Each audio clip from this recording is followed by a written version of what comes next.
नमस्कार, मैं हूं पूजा चौबे और आप देख रहे हैं पंचतत्व। आगामी लोकसभा चुनाव में बिहार की हर लोकसभा सीट पर एनडीए और INDIA की बारी की नजर है। बिहार में कुल 40 सीटें हैं। 2019 के चुनाव के नतीजों के मुताबिक 17 सीट भाजपा के पास है, जबकि भाजपा के सहयोगी लोजपा के दोनों गुट को मिलाकर 6 सीटें हैं। वहीं एनडीए के खिलाफ INDIA के दलों में जदयू के पास 16 और कांग्रेस के पास 1 सीट है। लेकिन आने वाले चुनाव में दोनों गठबंधन परिस्थितियों पर पूरा कंट्रोल चाहेंगे। इसी कवायद में एनडीए ने हर उस सीट को सेफ सीट बनाने की कोशिश शुरू की है जहां थोड़ी भी परेशानी है। बेगूसराय, मुंगेर और नवादा 3 सीट ऐसी हैं जहां उम्मीदवार ढूंढना भाजपा के लिए टेढ़ी खीर रहा है। लेकिन इस बार यह चूक नहीं होगी। केंद्रीय मंत्री गिरिराज सिंह अपना तीसरा लोकसभा चुनाव भी लड़ेंगे, इतना तय माना जा रहा है। 2014 में पहली बार लोकसभा चुनाव लड़ने वाले गिरिराज सिंह नवादा से जीते थे। 2019 में भाजपा ने उन्हें बेगूसराय शिफ्ट कर दिया। बेगूसराय से 2024 में उनके टिकट कटने की खबर आ रही थी, जो आंशिक रूप से सही लग रही है, क्योंकि बताया जा रहा है कि बेगूसराय से गिरिराज सिंह को शिफ्ट कर मुंगेर से चुनाव लड़ाया जाएगा। मुंगेर से INDIA की ओर से जदयू के राष्ट्रीय अध्यक्ष ललन सिंह का लड़ना लगभग तय है। ऐसे में हर हाल में ललन सिंह को चुनावी मैदान में पटकनी देने के लिए गिरिराज सिंह जैसे नेता को भाजपा ने भेजने का मन बनाया है। ऐसा करने से बड़ा फायदा यह भी होगा कि INDIA के बड़े नेताओं को ललन सिंह की सीट बचाने के लिए मेहनत अधिक करनी होगी।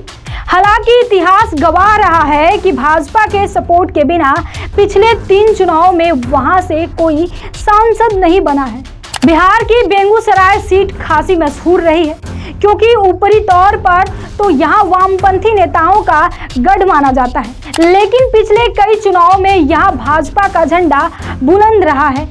पहले भोला सिंह और उसके बाद गिरिराज सिंह ने बेगूसराय से भाजपा के टिकट पर जीत दर्ज की है। लेकिन गिरिराज सिंह को मुंगेर शिफ्ट करने की तैयारी है। ऐसे में इस सीट पर राज्यसभा सांसद राकेश सिन्हा को चुनाव लड़ने की चर्चा जोरों पर है।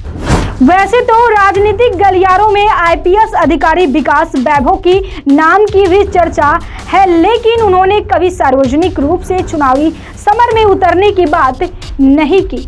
पूर्व केंद्रीय मंत्री CP ठाकुर के बेटे व राज्यसभा सांसद विवेक ठाकुर भी लोकसभा चुनाव के समर में उम्मीदवार बन सकते हैं।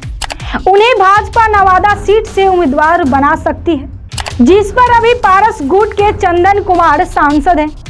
लेकिन बताया जा रहा है कि चंदन कुमार का टिकट कट सकता है और नवादा सीट से एक बार फिर भाजपा अपने खाते में लेगी।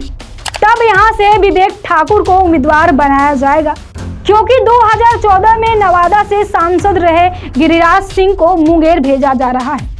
बेगूसराय, नवादा और मुंगेर की सीट पर उम्मीदवारों के नाम भाजपा ने अभी घोषित नहीं किए हैं, लेकिन इन सीटों के जिन उम्मीदवारों के नाम की चर्चा आए हैं, उनकी पहचान लोकसभा चुनाव में भाजपा के बिहार में जातीय समीकरण साधने का बड़ा फैक्टर हो सकता है। गिरिराज सिंह, राकेश सिन्हा और विवेक ठाकुर तीनों भुनिहार जाति से आते हैं। लोकसभा चुनाव में भाजपा भुनिहार का साथ हर हाल में चाहती है, क्योंकि बहुचा विधानसभा के उपचुनाव में भाजपा को भुनिहारों की नाराजगी भारी पड़ी थी। तो ऐसे ही तमाम खबरों के लिए जुड़े रहे पंचतत्व के साथ। चैनल को सब्सक्राइब करें, फेसबुक पेज को लाइक करें। वीडियो देखने के लिए धन्यवाद।